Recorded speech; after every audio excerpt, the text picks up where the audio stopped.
All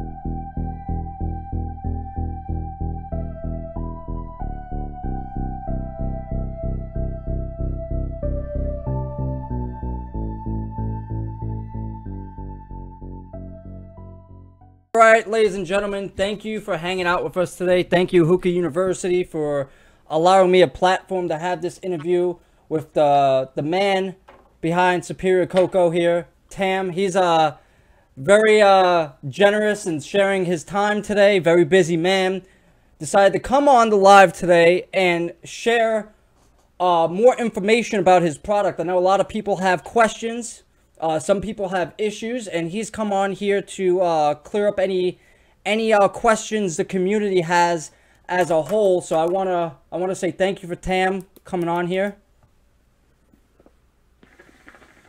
Thanks, brother. It's my pleasure. Yeah, of course, man. So let's start off. So Superior CoCo, it has a very like grandiose name, like Superior. When you think of Superior, you think of better than all the other competitors. First of all, I want to touch on what do you do? What is your role with Superior CoCo? What is what? The last one. What is your role? Like what is your job having to do with Superior CoCo? Like what do you do for the brand?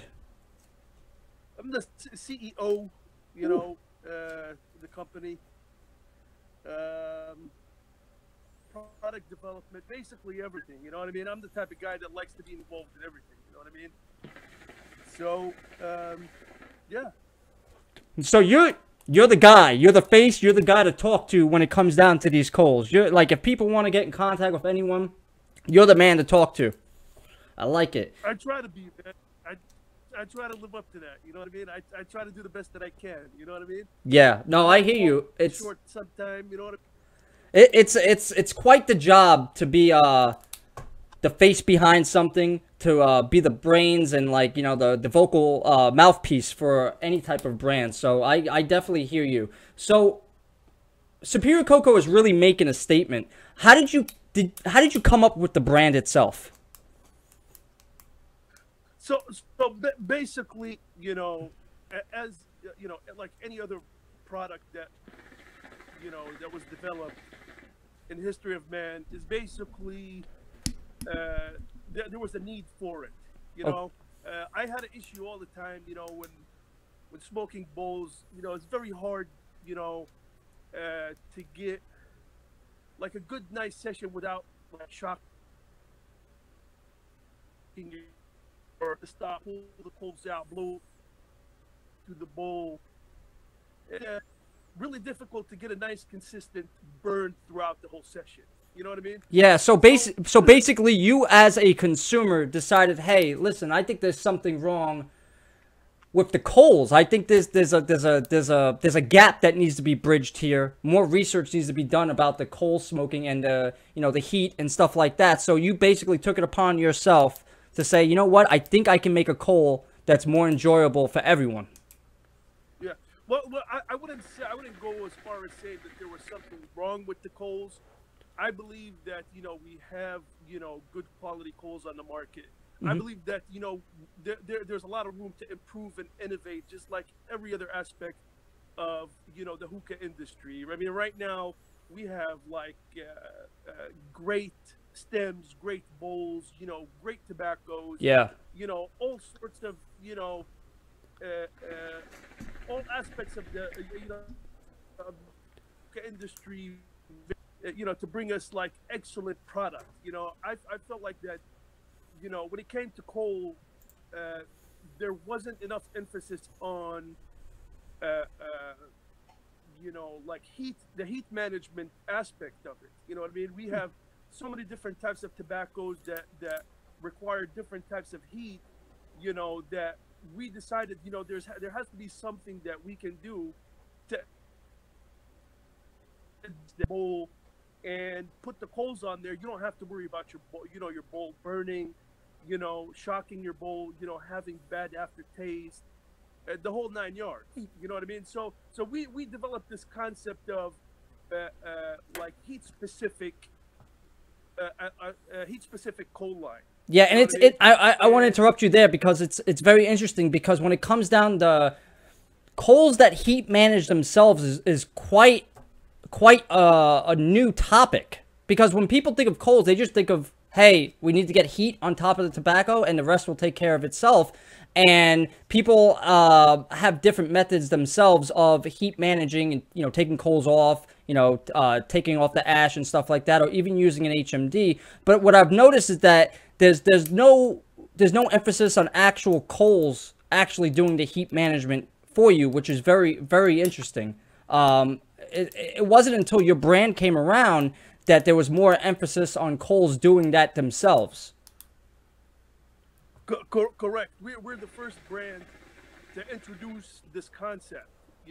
We believe that we're living in a day and age where you can expect more from your coal than just whatever type of heat that you get in a box at any given day. Mm-hmm. You know what I mean?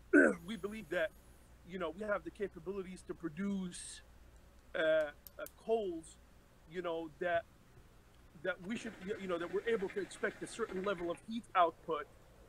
That way we can, we can utilize them for whatever session we decide to use, Mm-hmm. or to utilize for that, for that time. Yeah. You know what I mean? So the first, the first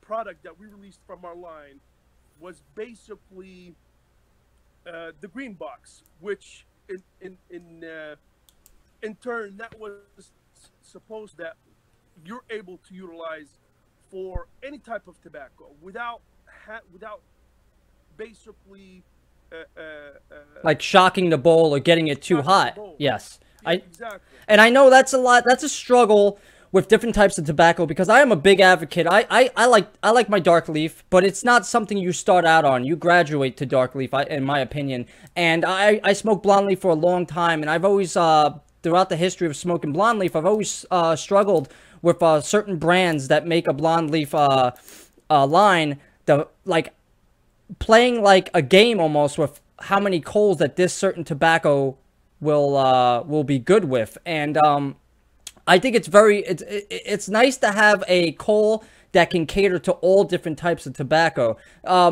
We will get into like different types of heat management with the coals as we get further along here. But I wanted to ask you, how long has this brand actually been around?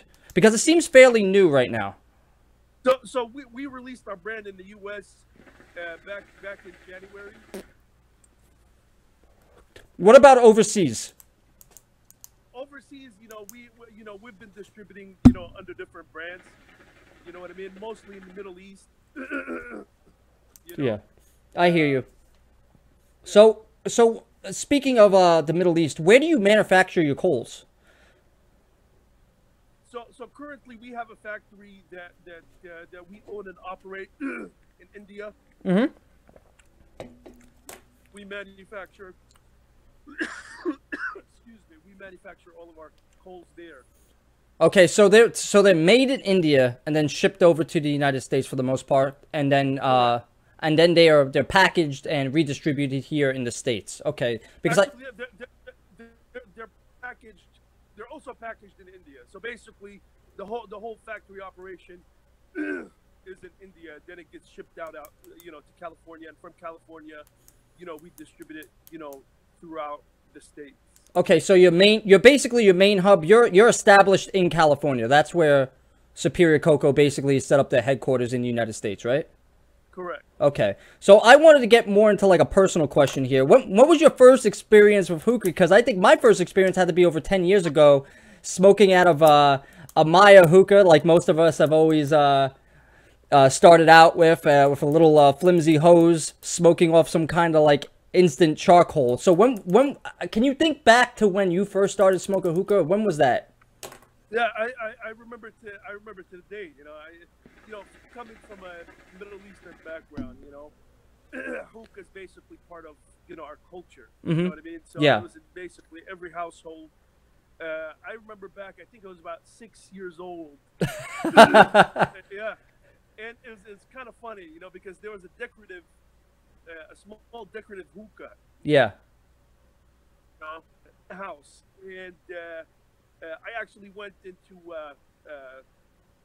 my parents' room. You know, I took the hookah, and I forgot what I put. I think you know, it sounds stupid, man, but I think I took some napkins and I put them in the bowl and I tried to light it.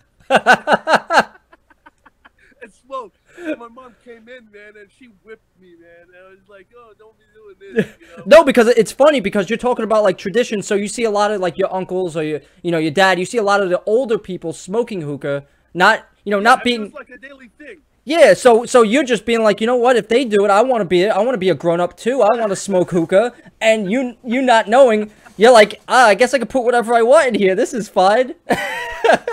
That's funny because I'm Puerto Rican, so my background is rice and beans. So we don't have hookah.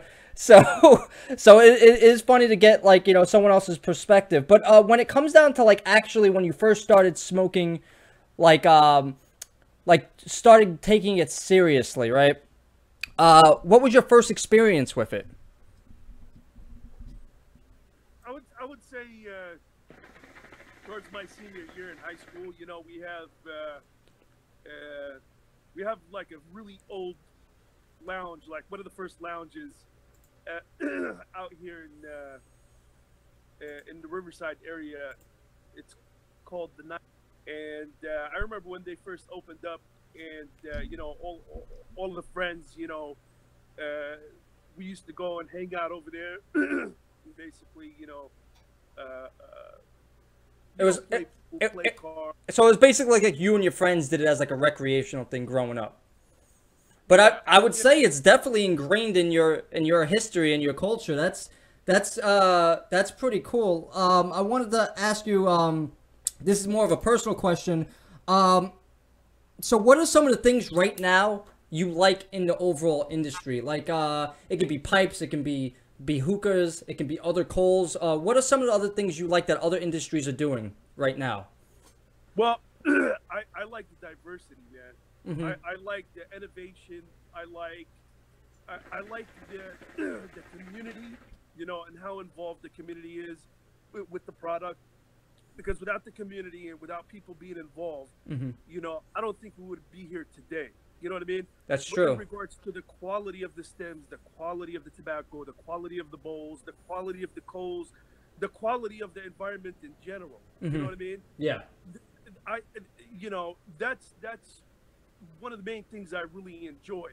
Ultimately, there's so many quality products out there. You know what I mean? Yeah. And each if you're looking at like stems, for instance, there's so many different varieties of high quality product, and honestly you can't really, in my opinion, sit there and say, okay, this one is better than that one is better, because each of them, I believe, are great in their own ways. The quality is quality no matter what it is. It comes down after that, to preference. In other words, you might like a more restricted pipe. I might like it, a little bit more open. Yeah. You know what I mean? So at that point, it becomes a preference thing. You know what I mean? It's like I was having a conversation the other day with a friend of mine, and he packed a bowl of like cherry. I don't want to name the brand. Yeah. But cherry, I don't like anything cherry except fresh cherries. Mm-hmm. Okay. Yeah. And I don't like cherry soda. I don't like cherry cake. I don't like cherry anything except fresh cherries. You know what I mean? So he packed it. Yeah, I understand. I'm the same way when it comes to chocolate. I like chocolate bars. I like chocolate candy. But when it comes down to actual smoking chocolate, it's a completely different ballgame. And I think you're right, because you're touching on a lot of good points there, where it is hookah is very, very subjective. Like the palates from one person to the next, especially when it comes to mixes. It varies. Yeah, it varies, and it's hard. It's hard to go out there and say, "Oh, well, this is the worst flavor ever." It might be worse. It might be bad for you, but I might actually like it every day.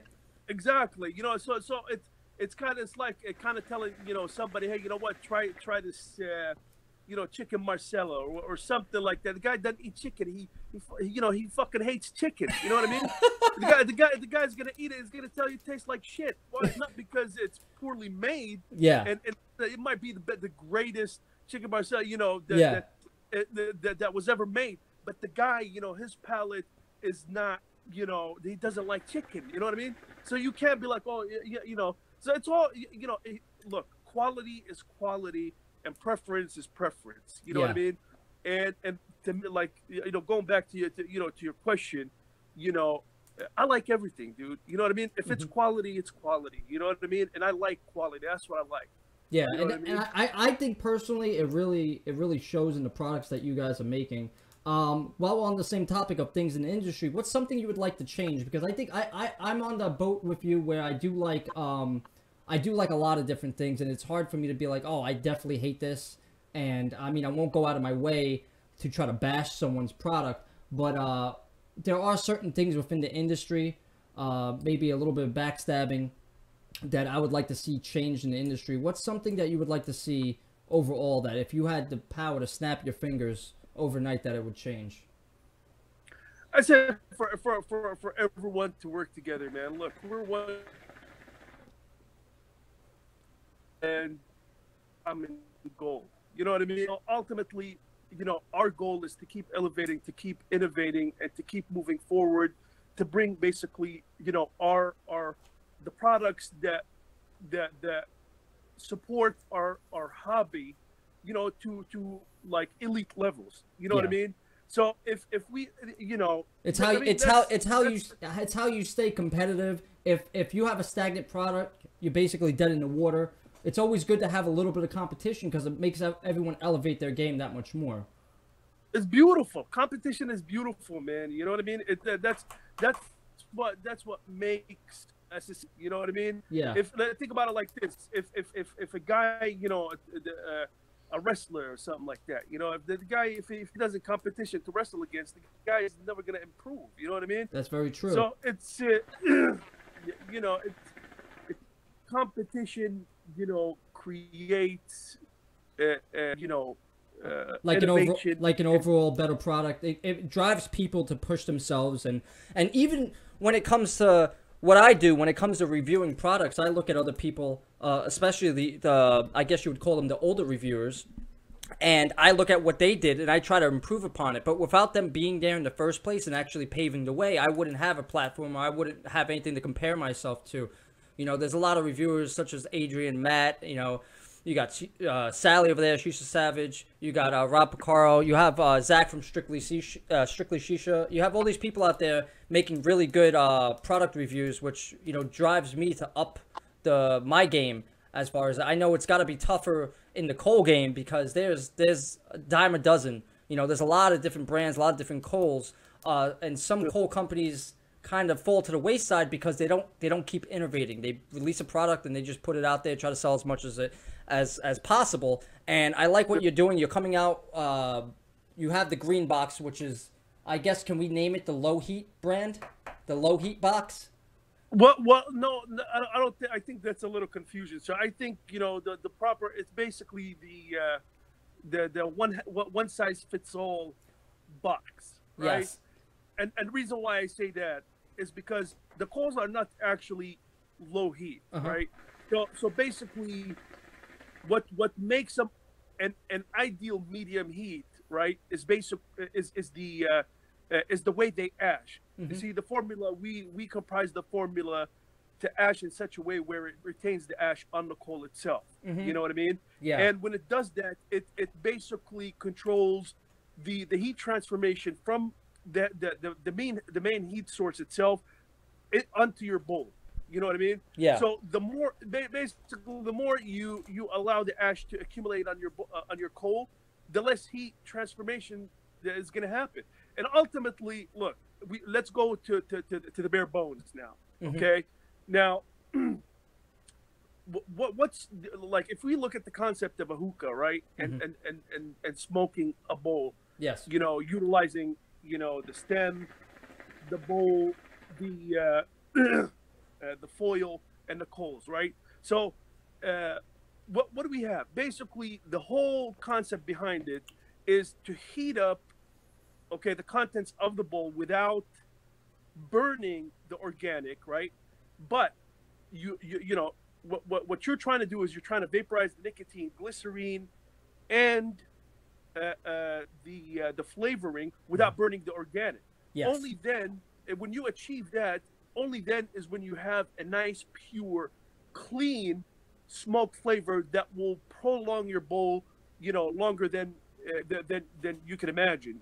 That bowl lasting. You know what I mean? Yeah. So if let's put it this way, if you're applying too much heat to the bowl, to the tobacco, what you're doing is not only you're vaporizing the contents, but you're also burning the organic matter. So when you're burning the organic matter, you know what I mean? You're creating the tar, okay, and what you're doing is you're getting the aftertaste, of the burnt organics. You know what I mean? I get it. Some people like that taste. You know what I mean? Mm-hmm. But to actually think of and to take in consideration the to actually vaporize the contents without burning the organic. Yeah, the organic. It's basically like a fine line, and it's very good that you're bringing up this topic, because I think that the whole science behind the coals fall to the wayside a lot when a lot of these companies market their coals. They don't realize what they're doing to the contents. Like, obviously there's going to be tobaccos that take more heat than others, but that is a super interesting topic. I mean, I feel like you should be having a lab coat, and there should be like some beakers around you. I feel like when you mention this stuff, it gets on a very scientific level, but I think it's something that should have more awareness, that we should know how to properly smoke hookah, not just throw as much heat as possible, on the tobacco, and then just smoke it, because we are smoking, but we do want the cleanest way to smoke as possible. And we will touch on the different types of coals that you are coming out with, and the reasons behind that. So we all have favorite flavors. Obviously, I'm not going to ask you if cherry's your favorite, because you obviously I don't like it. You don't like cherry.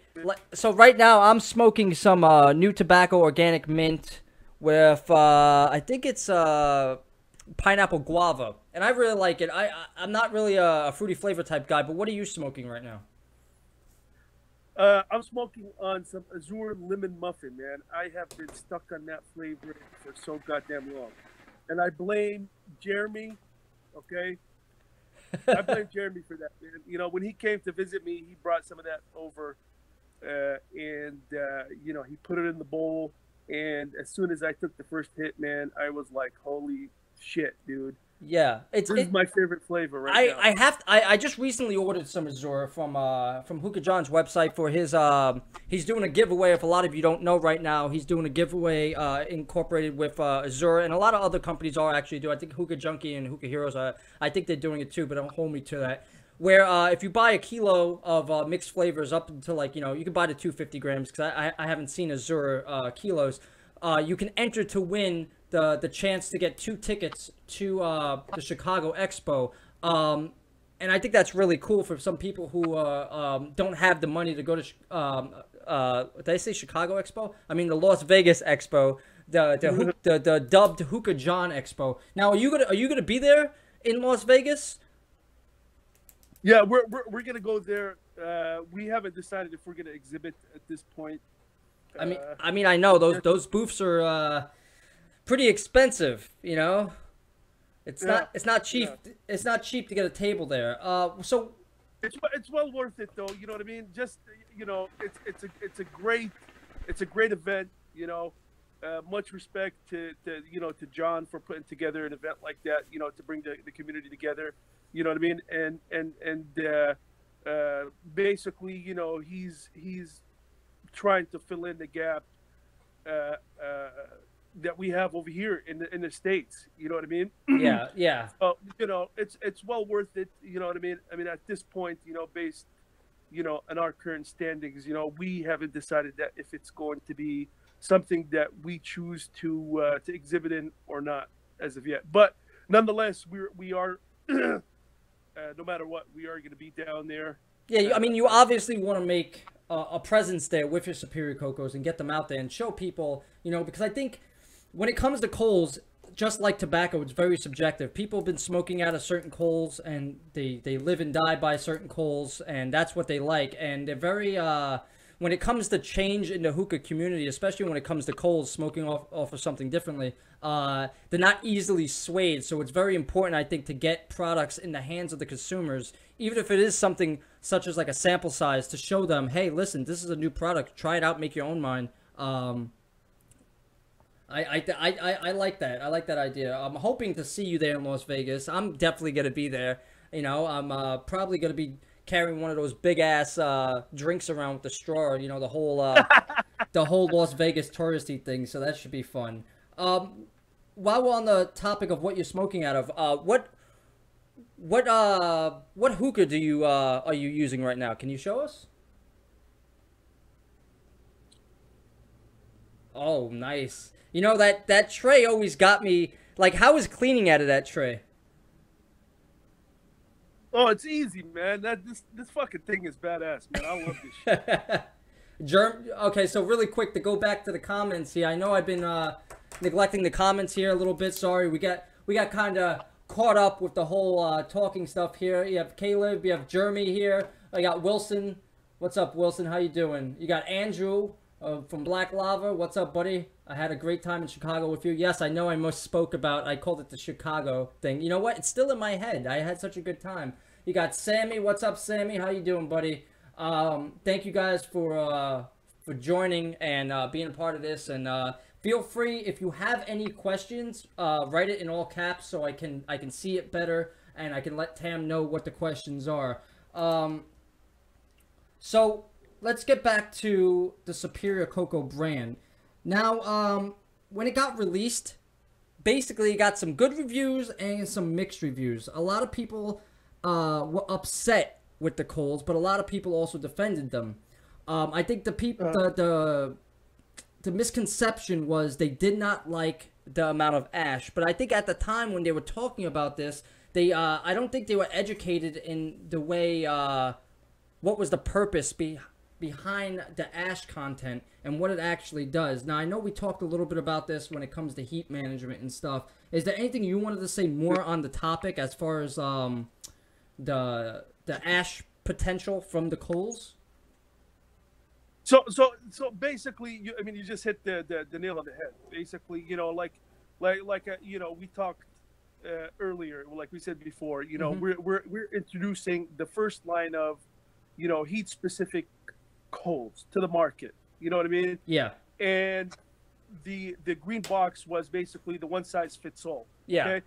So if you put yourself in a consumer's shoe and think about it. If you want to control the amount of heat that is projected out of your coal, how would you do it? You know what I mean? Other than basically controlling the heat output, utilizing the ash, right? Yeah. So in other words, we comprise this formula that allows you to control the heat output utilizing the ash. Now, with that being said, these coals, they look the same as other coals. They're the same color, but they behave a little bit differently. You know what I mean? So when people, some people, they're kind of reluctant to try to like change the way they use a coal. Yeah. I had people reach out to me and say, why should we, change the way we use the coal? You know what I mean? But I tried to explain that,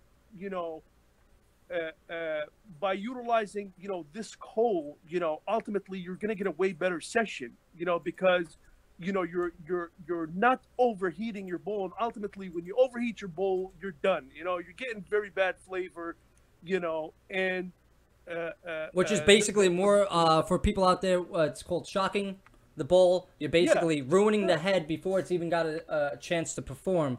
And you're absolutely right. And you're coming to market with the high heat coals. One thing I wanted to point out is that I did a little test earlier, and not to name other brands, but I noticed that your coals ash white compared to some other coals that ash like this darker color.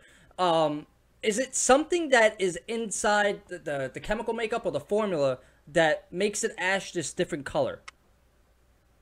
So I don't, I'm not in a position, I'm not going to sit here and talk about other brands, Yeah. I don't like to talk about other brands, Yeah. and what they put, and how they comprise their formulas. I'm not there, you know what I mean? I don't know what's going on, in their factories, where they purchase from. So I'm not going to speculate, you know what I mean? Yeah. I don't like speculation. I don't like people to speculate about my product. I just think that it's a poor way to carry yourself. When you speculate and you assume, and you just make basically an ass out of yourself. And I eat that route. What I can address is that our coals, okay, are basically 100% coconut shell. Okay, there's no coconut fiber. You know what I mean? Which is the outer layer of the shell. Yeah. You know what I mean?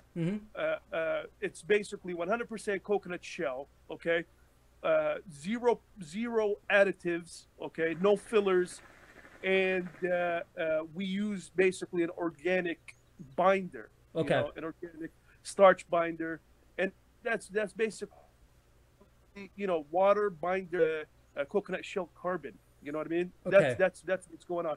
Now, while you're on the topic, can we mention something about acid washing? Because I'm not too familiar with this. I think some people have some questions about it. Because is that something that what is acid washing, to be more specific?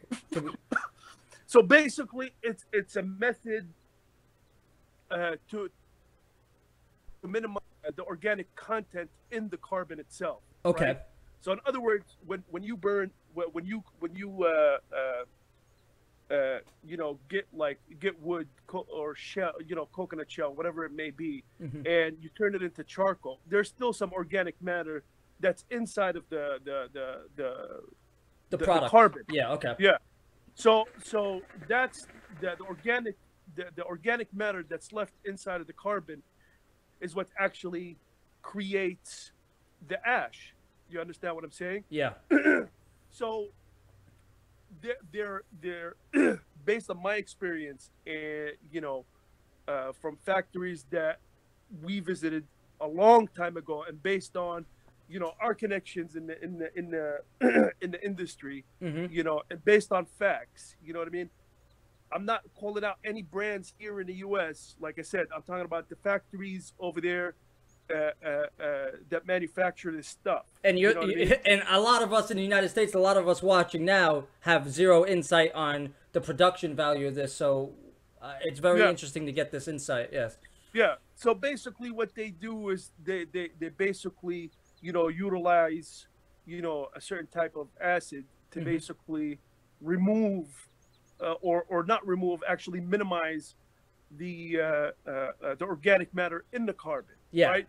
But there has been studies that were there's studies to indicate that there's no way to remove all the residual acid that is used to minimize the organic matter. Okay. You know what I mean? Yeah. So there's always traces left. Is this a process you use in your coals? No, absolutely not. Okay, because I think there was a misconception that your coals were acid washed, and the fact that a lot of people didn't know what the process was or what it entailed. When you say acid wash, it automatically in your head you're like, oh, I don't know, that sounds a lot chemical based and stuff like that. So it's good to have that clarification. Really quick, Nasser says, what is the maximum temperatures your coals go up to? Like what degree? And I think Nasser, you're talking about the green box, right? I think he's talking about the green box. Now, like, do you test? I'm assuming you test the temperature to what it can go up to. Can you give us like a ballpark number of what the temperature is? That's a real specific question, so I understand if it's not, you don't have the exact specifics on hand for that. It's when is that like during the consumption? On your bowl. See, here's the thing. The temperature is going to vary, like I said, based on the ash accumulation on the coal itself. Yeah. Okay. Well, let's get to a different question here. Nasser also has a question: white ash, or brown ash? What? Can we talk about like what what the difference is? Is it have to do with the binder, like a chemical that's inside, or is it just like white is more natural than brown, or? No, the main factor, there's different variables, but the main factor is the region where the coconut trees are grown. Okay. In other words, if the coconut trees are grown in soils that it's more rich in calcium, okay, then the ash would the carbon would actually produce a whiter ash. Gotcha. You know what I mean? Okay. So it varies from what region, what type of soils the trees are grown in. Okay, so it has also different factors as well. It has more to do with the product growth. It's kind of more similar to like how coffee beans in Africa would more be like a dry bean, opposed to where you have coffee beans grown in South America, which will be more of a wet bean. So it has to do with more of the growth process of the coconuts rather than an a production thing. Yeah. Now here's the thing. Now, like I said, there are also other variables. In other words, like I've heard of friends of mine that are actually in the business that distribute to other countries, that go and purchase from factories in Indonesia, and other places. And I've heard horror stories where these, the brand, has nothing but pure intention to bring excellent, good, clean product to the market. Okay. Yeah. Unfortunately, not all of the factories that produce the product are honest. You know what I mean? And send the product as advertised. You know what I mean? I got you. So I've heard horror stories where these factories are mixing in bamboo, they're mixing in tamarind, mixing in all sorts of different other fillers, because the coconut shell carbon itself, it's a very expensive carbon versus the other raw carbons that are available on the market. You know what I mean? Yeah. And so like I said, when a lot of people don't understand, I try to point this out, that when, let's say for instance, a consumer here in the U.S. goes and buys a batch that turned out to be bad, it's ultimately the brand, the brand doesn't want to get you a bad batch, or get you a batch that doesn't act accordingly. You know what I mean? According to specification. A lot of times he got cheated. You know what I mean? And he didn't know until he started distributing the product into the market. You know what I mean? And started getting feedback. You know what I mean? And it makes sense. But this isn't something that only affects Kohl's. This affects everything you buy. Where it's made all different places across the world, and when you get the product, it's marketed, then you do you start getting it into the hands of the consumer, and I know it's even a bigger problem when it comes to tobaccos. You'll get people saying, "Oh, I got a bad batch," or "I got bad this," or "I got bad that." Now it's not the distributor or the manufacturer that intentionally makes this stuff, but things happen along the way that can affect the overall product. And it's good that you have a good wherewithal to understand this, and you actively acknowledge this as well. It's super important. Yeah, absolutely. I mean, look, you got to look at a brand, from a brand's perspective. You know what I mean? A brand, they go and they basically work on building their brand. How else are you going to build your brand, other than providing a quality product? You know what I mean? If you're not, if your intent is to distribute bad quality product, your brand is not going to last. You know what I mean? So I feel like that. Some of the brands out there, they get a little too much heat, but people need to understand what actually goes into getting the product out to you. You know what I mean? And understand that, from a brand's perspective, their intent is always pure, because, once they distribute a bad batch, of course people are going to stop buying it. You know what I mean? So ultimately, from a business perspective, you want to distribute good product. You don't want to buy bad product and distribute bad product because it doesn't benefit you in the long run. Yes, killing your brand. It adversely affects you. It negatively affects your brand because all it takes is one person to get a bad batch, and that one person will negatively say bad things about your product, and that will affect. Then they'll tell their friend. That person will be like, "Oh, well, I haven't tried these, but I heard bad things," and it's a snowball effect. So I completely understand. Malik has a more in-depth question here for you. He asks, is there a reason why cubes are made to be 25 millimeter to 26 millimeter, and why no one has made a cube that is, say, 30 millimeter? Like the size of the cube. How do you settle on, like, okay, this is a good size for our brand? I mean, basically, it's the demand. I mean, the consumer decides. You know what I mean? That's the number one. That's the number one factor. The second factor is basically the size of the average bowl that is that's being utilized. Thirdly, you have a duration.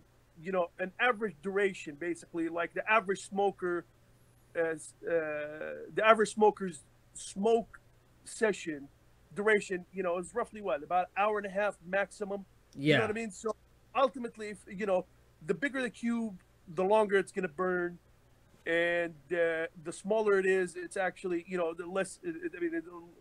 The least amount of, less amount of time it's going to last. Yeah. But ultimately, it's based on the way people consume the hookah. So it makes sense, guys. Like, you're obviously not going to make a 50 millimeter cube when your bowl is only when the average size of the bowl is only so big. You kind of want to make everything proportionate, and as you see here, there is some research that goes into it. They don't just like say, okay, draw on a whiteboard and be like, let's make it this size. Let's see. I think Malik has another question. Did you intend your coals to be low heat? Well, he answered that. They're not a low heat. I know people like to say they're low heat, but like right now I'm smoking. I have two coals, two Superior CoCo coals, and I like usually using my Provost. So I put two coals and with my Provost, and I'm going to be smoking for 2 hours. Actually, Tam, it's funny because you were on the live I did the other day, and I was using the Mia heat management device, which a lot of people don't really have, so I wanted to do a little test on it. And your coals in that heat management device went well over 2 hours, and that thing was hot as hell. So when it comes to high heat or low heat, it's very subjective on how you smoke. Like I like his coals because what happens, they burn hot at the beginning, and then they almost manage themselves where I don't have to look back at my bowl and see, oh, okay, now I have to flip it or anything like that. I use 2 to 3 coals, and I'm good to go for at least an hour and 45 minutes. That's me personally, but like I said, and like Tam says, you have to get these coals for yourself and make your own informed decision on if they're good for your smoking style. And the green box, I have nothing but good things to say about it. Not only do I have a bunch here next to me, but as you can see, all the cubes are nicely cut, all uniform. They smoke good. I have no complaints. So, let's see. I like doing this live with you because we're better informing the people on information that maybe they had questions in their head. Absolutely. I agree. I agree 100%. Yes. Let me touch up a little bit on Malik's question. Malik's question. It is a main concern. Now, like I said before, and I said it like plenty of times, but I'm sure because there's so many people in the community, the information, it's impossible for the information to, get to everyone, in a short period of time. So like you said, the coals, excuse me, are not actually low heat. What makes them, you basically have to utilize them a little bit differently than your regular coal, because of the formula that we comprised and the way they ash. They retain their ash, and once they retain their ash, they start the heat transformation gets dimmed out. You understand what I'm saying? Yeah. So another factor, you know what I mean? When you're used to using a higher heat, consistent high heat output coals or consistent heat output coals, what happens is, I mean, how are we packing our bowls? We're having to pack them, way lower than the top of the rim. Like way under pack them to make sure that we're not shocking the bowls. So it'd be more of like a semi-dense to a very dense packed bowl you're talking about. I'm talking about like when you pack it, underneath the rim, Okay. whether it's dense, fluffed or whatever it may be. Mm-hmm. Now with the Superior CoCos, you actually do have to adjust your pack a little bit and bring it up a little bit higher. You know what I mean? Because now you're not having to worry too much about like the heat shocking your bowl. Yeah. It's just basically okay. Think of the Hookah John Flavor Saver, right? Okay. Yes. What is the purpose of the Hookah John Flavor Saver? To keep the heat off the like for hot burning coals that burn really hot. That since you can't put them on your regular foil because they are too much heat, it creates a barrier. Exactly. So you raise them up, right? Yes. So these our coals are actually achieving the same thing. You know what I mean? Except that they're basically self-managing. You know what I mean? So do you have to make a couple of adjustments to get the absolute best result? And get a fantastic session out of the Superior CoCos? You do have to do that. Like I mean, there's so like DMZ, Travis, and Cheyenne, and Wilson. They I worked with them for like basically a month. Explaining the way the whole idea, the whole concept behind the coal, how to use basically optimize your session with them, and they went through them. I mean, like I believe they tested them for like literally a month, and they're basically going through kilo after kilo just to basically get the hang of them and understand exactly how or understand our vision. You know what I mean? Now they did.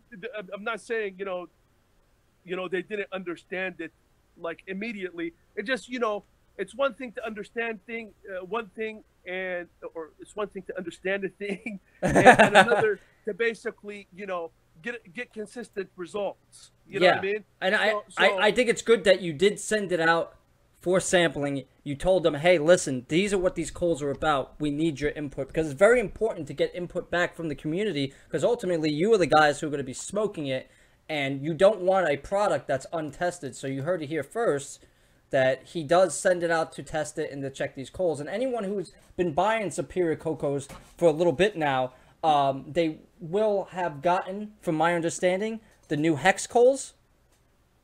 Yeah, whoever ordered their Superior CoCos through our website, superiorcoco.com, they got the hex, a sample of the hex coals. Okay. We try to put like about 14 pieces or so in in every order. Yeah, because obviously a handful isn't going to do it, but you get a couple bowls, you try these hex cubes out, you know more or less if they're for you. Yeah. Adrian Hunter, who you were in the AM Hookah podcast that actually aired on YouTube right before us. Shout out to AM podcast, very good, very informative, entertaining. Guys. Yeah, very great guys. He says honestly the OG Superior burn way too cool for me, and I think he's talking about the green box. But then he goes on to say, if you're a hot smoker, I would recommend waiting for the high heats. And then he says this isn't actually much of an issue. I do think people make it a bigger issue than it is, and I think it's gotten more traction in the more negative light than what it usually should get, because once you actually smoke Superior CoCos, you're going to understand more of what we're talking about.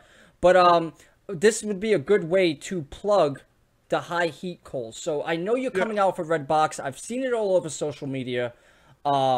People have been talking about it, because I think at this point a lot of people are familiar with the green box. Can you tell me more or less why you were creating the Red Box high heat coals, because and what their main functionality will be used for? So okay, so as I stated before, our whole vision is to release a heat specific line. Okay. Yes. We introduced the first heat-specific line. We introduced the idea. We're the first to introduce the idea to the industry, right? Mm-hmm. And the goal behind that is, okay, we have so many different tobaccos available on the market, so many different methods of smoking, Yeah. so many HMDs, you know, with different dimensions and sizes. You know what I mean? With different material, you know, different characteristics of the material.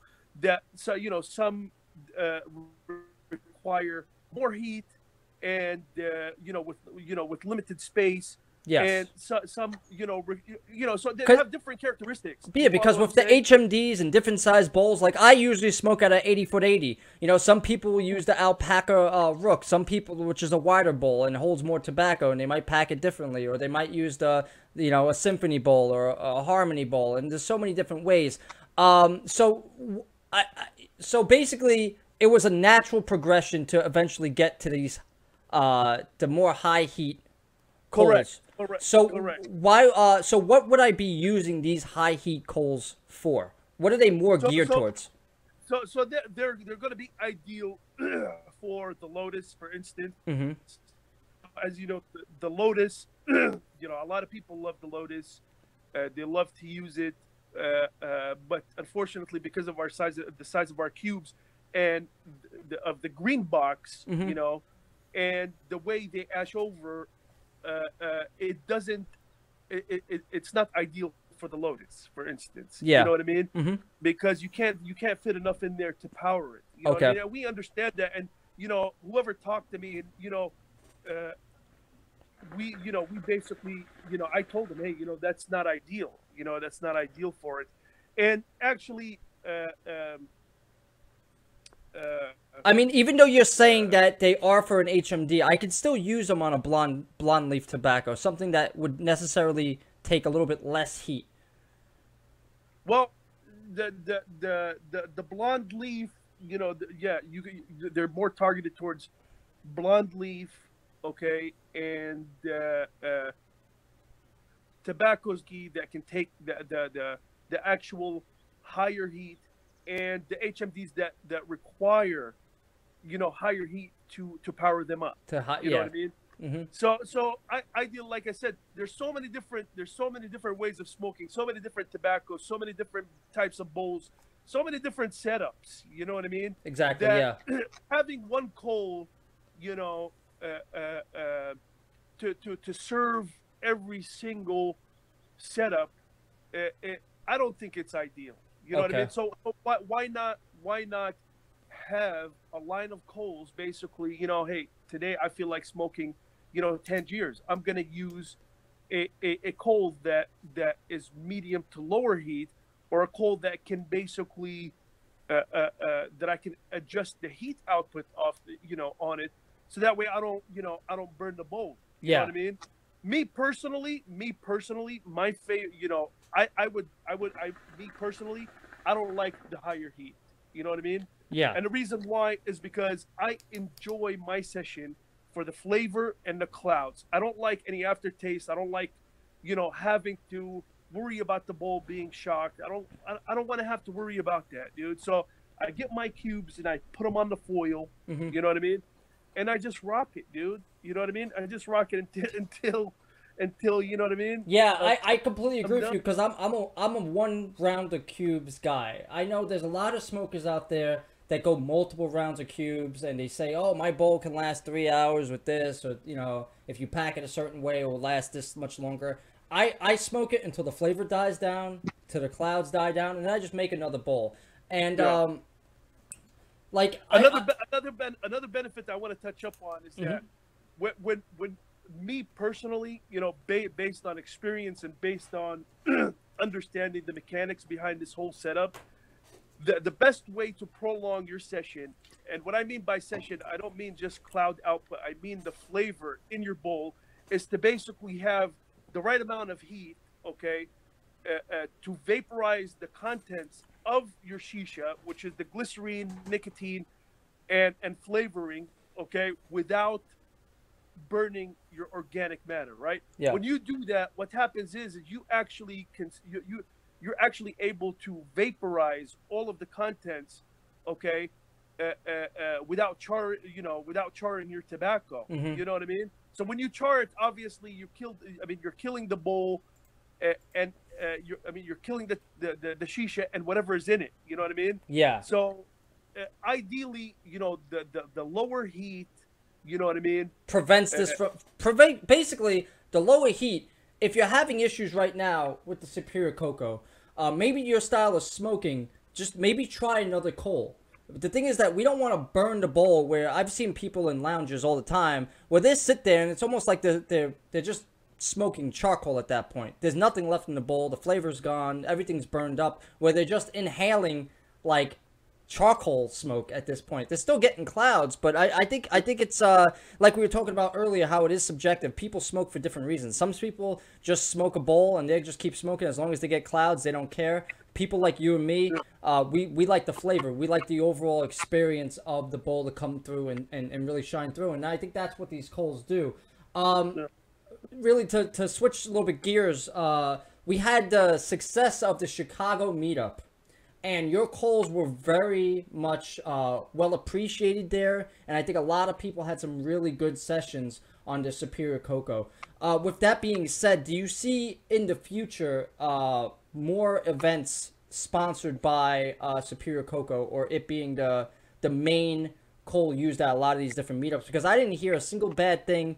No one came up to me, or I didn't overhear anyone saying, oh man, these Superior CoCos aren't what I thought. Everyone was having good sessions for the most part, and there's a lot of people in this community who can vouch for that. Are you more willing in the future to do more of these meetup type things and put your product out there? First of all, I would like to give a special shout out Mason Bowles, Sky Hookah Distribution, DMZ, Hookah University, to Dr. Old Sauce, Yeah, I gotta say, man, the guys over there at Sky Distribution, man, they are gems. Those guys are like home runs. Those guys are like family to us. Nino was a more than gracious host for allowing us to use his space to bring the community together. It was fantastic. You had a lot of other people out there, like I think you had Karma out there. You had a lot of different people, and no one was really trying to push anything. It was more of a sit-down atmosphere where you just sit down with these people that you've talked to online and really get to meet them and really get to pick their brain. Kind of like what our little interview here is, for people to get to know you, know where you're coming from, know where your product stands. I think that's super. But the topic right now, you have Matt, Mr. Matt, the other half of the AM Hookah podcast. He is asking a question: what brought the idea for hex coals? Because hex coals are still a generally new topic in the community of coals and hookah in general. So a lot of people still haven't tried hex coals as a whole, and they don't know what to expect or why hex coals are needed. Can you shed a little bit of light on why you decided to go with a brand of hex coals? Okay, I'm gonna answer the first question first, man, about the events. Yes. Okay. Yeah. I think events. Okay. Go ahead. Yeah. I didn't give you a chance. I know. I skipped right into it. Go ahead. So about the events. We like the events. We love the community. The first and foremost, we consider ourselves as part of the community. As consumers, first of all. Mm-hmm. You know what I mean? And we enjoy everybody, dude. You know what I mean? Some of the best times, is basically, hanging out with people like you, getting together, sharing, a sesh, chopping it up and just, hanging out, dude, just having a good time. You know what I mean? Yeah, I hear you. So we're definitely, going to be involved in any and all, opportunity that comes up, and like I said, when it comes to like contributing to the community in regards to giving things away, to people that take time out of their, a personal life to come and hear us talk about our product. And, I mean, we're all for it, dude. You know what I mean? We love to give back. And it's super important for the people. Like, that's why we're doing this live, is so the people can ask you questions and get involved, and, anything they have on their mind, they can share with us. And I know Chris Lauber from the Hookah Rush guys over there. I know they were thinking about doing something in Ohio. So we're gonna have I love to. those guys. Yeah, those guys are great. I'd and go to the moon for these guys. yeah, so we're gonna have to talk to them about seeing maybe getting an event out there. I know a couple people. It's easier to drive out there than it was in Chicago. So definitely check over on Hookah Enthusiast or spam their page a little bit to make sure that actually happens, because that's gonna be pretty cool. Absolutely. Okay, so now to to get into the topic of the night, basically, I wanted to really talk about these hex cubes. So what pushed forward the idea of getting into the hex cube market now? Like, you're already in the market for coals. Now to go with this completely radical design that people aren't too familiar with, can you shed a little bit of light on why you decided to go with to start testing these hex coals out?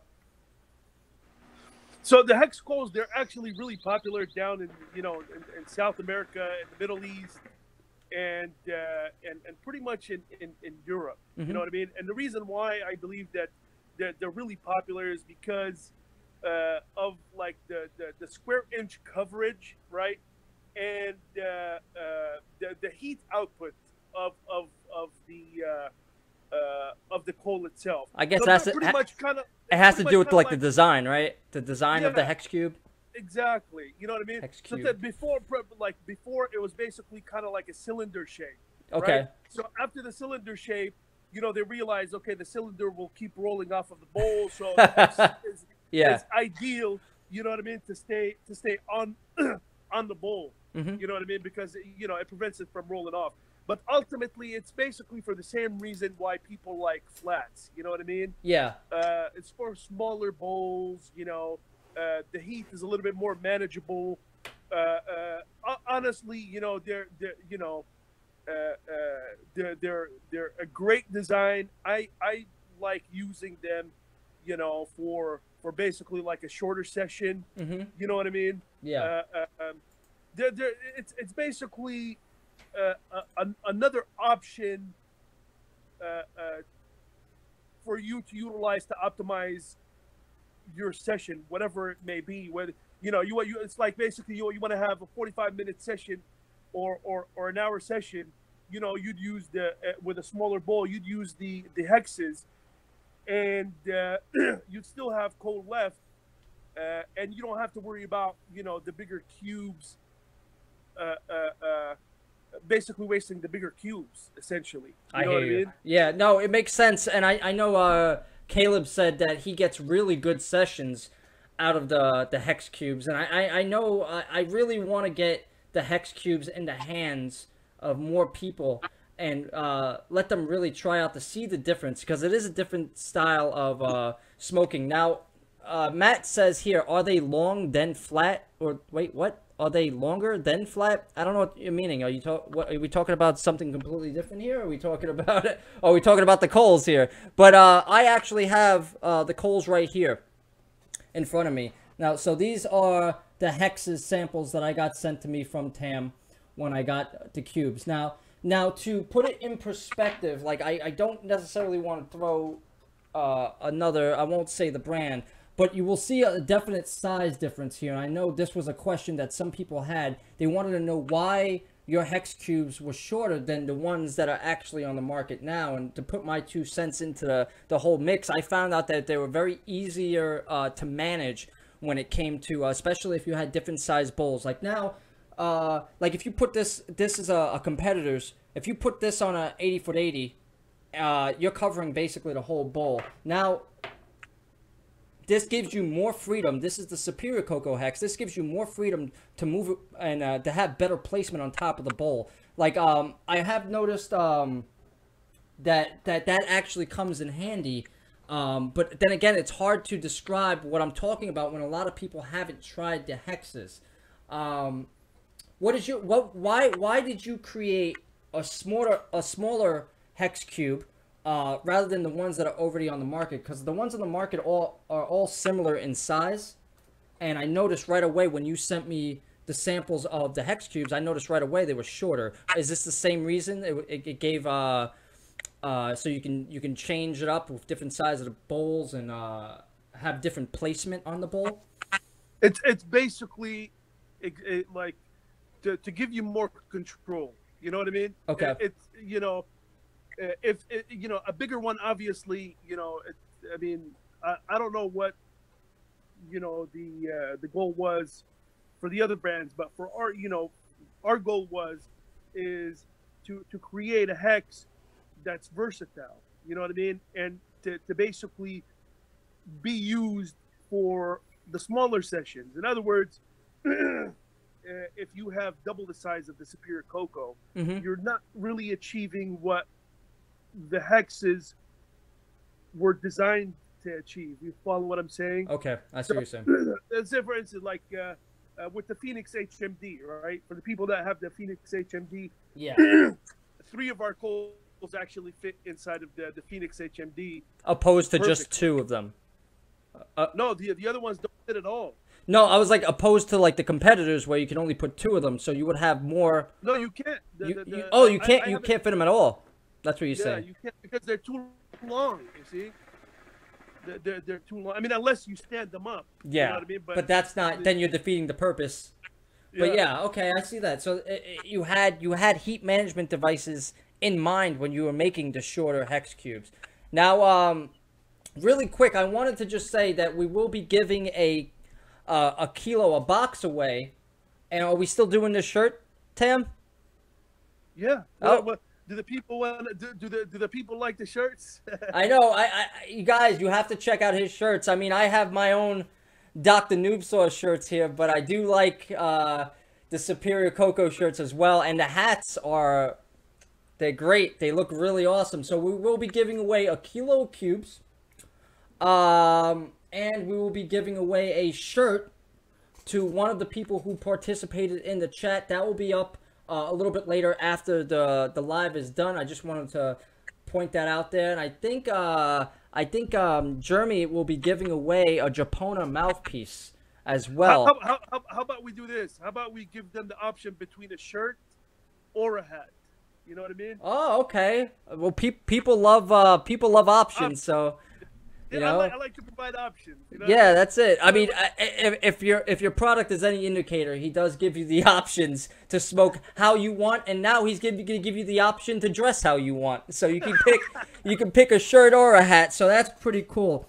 I like that we were able to put some science in this conversation. I like the fact that we were able to shed a little bit of misconceptions. I like that the fact that we talked about the green box, which is the box that for all your smoking needs, and then we talked a little bit about the red box coals that will be coming out. Can you give me a timetable on when the red box was going to be coming out? Are we allowed to elaborate on that? Because I have seen it packaged. we're looking about between 30 to 35 days. Oh, so it's coming out soon, Raul. Yes, the hat will definitely get you chicks, buddy. And Moyes has Moyes, I know you already have a natural shirt, so you don't really need another shirt, so the hat can help you out there. I really want to thank everyone for participating. It's really awesome to see you guys interested in stuff like this, and this will just be the first of a series of sit-downs with people. I want to thank Tam for taking time out. We basically saw the whole sky change behind him from day to night, so he's a very busy guy. So for him to sit down with you guys and give you guys the answers to the questions that you asked are super important to making a better overall community. I think a lot of people they're looking for that hat right now, man. That's it. And there's 3 different colors to choose.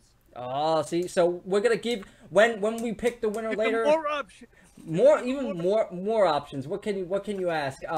So you're gonna get options on that giveaway later. Whoever wins, I'm gonna personally message you. I'm gonna really quick do a live, and it will be on. I'll put everyone's name on a wheel, spin the wheel, and the person I will contact you. You have 24 hours to get back to us, or someone else will be picked. How about this? How about we even throw in some unreleased Superior CoCo hexes? Look at this guy. Tam is like the Oprah of the coal community. And you get a hat, and you get a hex, and you get coals. So as of right now, you got the 1 kilo of the green box. You're gonna get either a hat or a shirt for for participating, and you're gonna get some unreleased hex cubes to get your hand on. And I think the community very much appreciates you for sitting down with us and really answering these questions. I know I do. This is the first time I actually got to speak with you, other than the time that you were on the phone and out of breath, and I didn't know what you were doing. Like this guy's getting too excited over. I talked to Tam. To give you a little reference, I talked to Tam on the phone about Coles. I think it was about a month ago, and during the conversation, he started getting out of breath, and I was like, "Wow, he's really passionate about his Coles.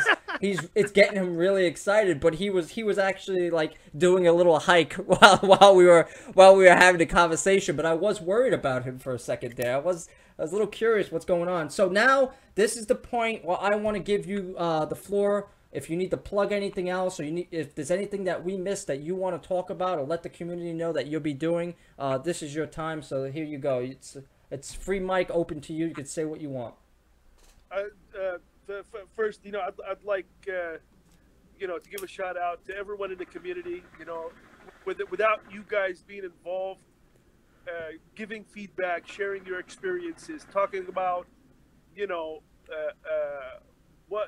what you feel about the product. There's no way that the community would have, or the industry would have reached to the heights that it has reached today. So if keep doing it, keep talking, keep sharing your experiences, keep the love going, you know what I mean? And like I said, we're all here, one community with the common goal, of improving, the products that we hobby, you know what I mean? Let's all, keep working together, and enjoy the community. You know what I mean? Yeah. I'm here. Anyone can reach out to me, whatever they want, with any questions, any concerns. You know what I mean? Yeah. I really appreciate, this platform. I really appreciate you for taking the time out of your day, and inviting me onto the show. Oh, of course, man. I'm happy to have you. What you do is not easy. You know what I mean? It's one of the most difficult jobs in this industry is to be a reviewer, and it's difficult. I'm telling you, I wouldn't be able to do it. I tell you that much, man. Well, we definitely get a lot of flack from all ends about rumors and bought out and all this other stuff. My job, what I like to do, I like to bring people together. Give them the information, give them the facts, let them talk to the people who are making the product. I like to make that connection, and I think we established that today. So if you have any more questions, feel free to hit Tam up. Maybe there's some questions that we didn't get to today. We only have so much time. As you can see, the sun is setting there. It's now almost 11 o'clock here. So I would like to thank everyone who's involved. I will be picking someone shortly. And that's it. Thank you guys for joining us, and we will see you soon. But I want to give a couple of shout outs. Oh, go ahead. Go ahead. The floor is yours.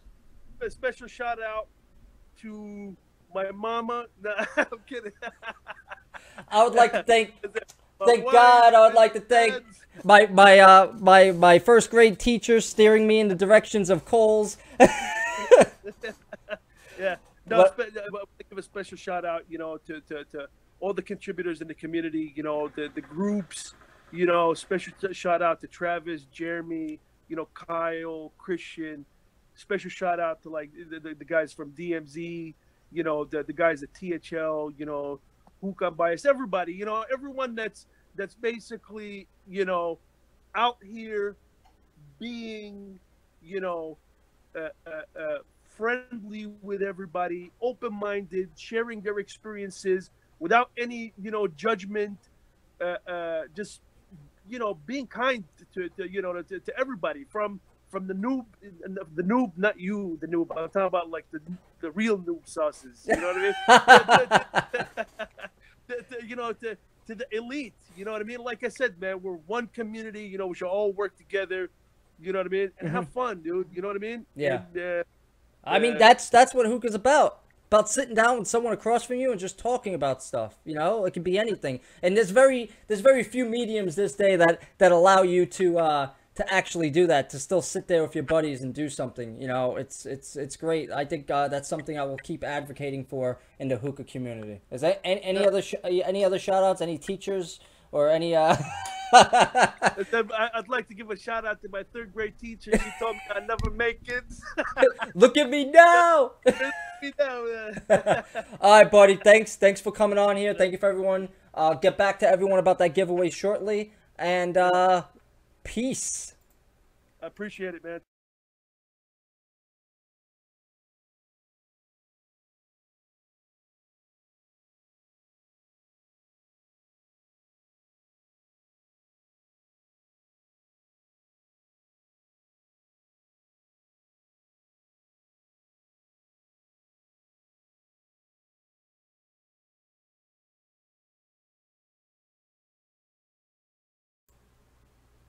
All right, so Jafar won. I'm gonna contact him now and let him know this giveaway is gonna be for the 1 kilo of Superior Cocoa coals, the unreleased hex coals, and either a shirt or a hat. He has 24 hours to get back to me. So hopefully he gets back to me and I let him know what's going on. Let me tag him now.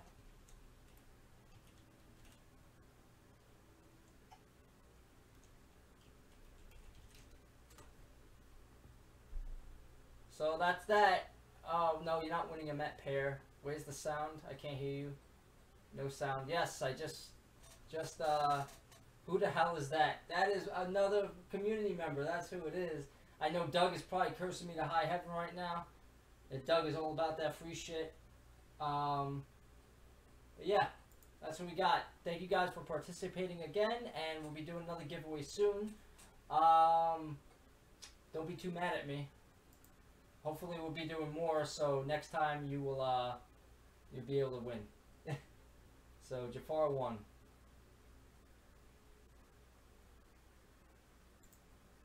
I might have just lost some friends in this giveaway.